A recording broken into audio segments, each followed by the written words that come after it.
All right, today we're going to dive into a science that's pretty much invisible, but it makes so much of our modern world actually work. It's called electroless plating.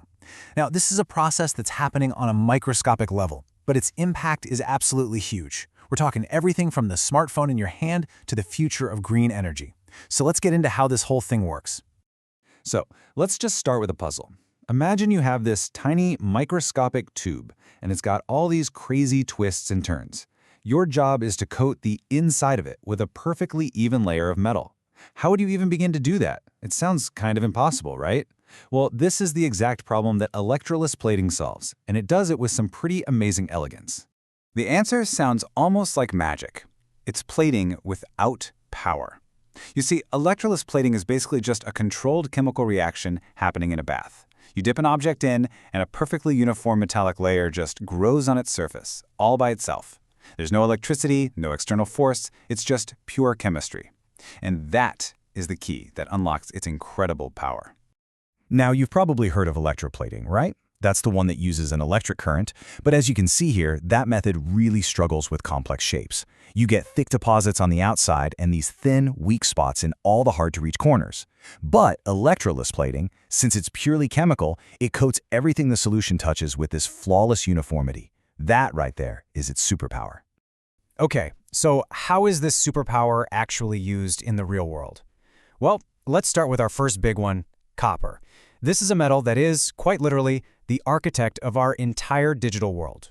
So inside every single smartphone, every computer, you've got these printed circuit boards. Think of them like miniature cities with layers upon layers of electrical highways. To connect those layers, engineers drill these microscopic tunnels called blind via holes. Now, the challenge is getting a perfect copper coating on the inside of those tiny tunnels to carry the signal. If that coating isn't uniform, your device just, well, it doesn't work. And this is where the modern semi-additive process, or SAP, comes into play. As you can see, it's kind of like a multi-step dance. First, you prepare the surface. Then, you apply a catalyst, which basically tells the copper exactly where it needs to grow. And then, you have the magic step. A super thin, absolutely perfect seed layer of electroless copper gets deposited. This creates the flawless foundation you need for the final, incredibly fine circuit patterns. And this really gets to the heart of all the innovation. You see, researchers are constantly tweaking the chemical bath with special additives, and this quote really spells out the goal. It's not just about getting that superior thickness uniformity in those tiny holes, it's also about creating stronger, more reliable connections. That's the improved internal stress and peel strength that can handle the insane demands of our next-generation electronics. All right, so we've gone from the delicate, conductive pathways of electronics. Now we're going to pivot to brute strength. Let's talk about nickel and how this exact same process can be used to create what is essentially a microscopic suit of armor. The workhorse here is an alloy called nickel phosphorus, or NIP for short. By depositing this alloy in an electroless bath, we can create surfaces that are incredibly hard and super resistant to rust and corrosion. It's a way to give almost any material a tough, protective shield. But here's where it gets even cooler. When the nickel phosphorus coating is first applied, its atoms are all jumbled up, totally disordered, in what's called an amorphous state. But then, you just apply a simple heat treatment, and those atoms snap into this highly organized, crystalline structure. Think of it like a messy pile of bricks suddenly organizing itself into a perfect, super strong wall. And that transformation makes the surface incredibly tough, dramatically increasing its hardness. But why stop at just a metal shield, right?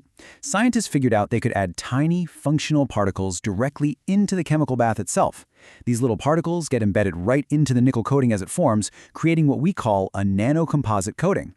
And this lets us engineer surfaces with entirely new abilities. Take a look at this number. By embedding PTFE particles, yep, that's the same stuff in nonstick pans, into a nickel coating, you can create a surface with a friction coefficient as low as 0.195. Now that might just seem like a number, but that is incredibly slick. You're basically creating a durable, self-lubricating suit of armor. And the possibilities here are just amazing. We saw how adding those PTFE particles gives you ultra-low friction. Well, what if you swap them for tiny particles of titanium dioxide? Then you get incredible wear resistance. You can even make surfaces extremely water-repellent or hydrophobic, achieving a water contact angle of around 142 degrees. That's a surface so slick that water literally just beads up and rolls right off it. So, we've seen copper for electronics and nickel for protection, but the world of electroless plating is so much bigger than that. Now let's look at some specialty metals that are being used to solve some of today's most complex, high-tech problems. And, in a way, they're future-proofing our technology. This table gives you a great snapshot of just how versatile this is. We can deposit cobalt alloys that act as super-efficient catalysts, which is critical for the green hydrogen economy. We can use tin to create stable, highly adhesive contacts for heavy-duty power equipment.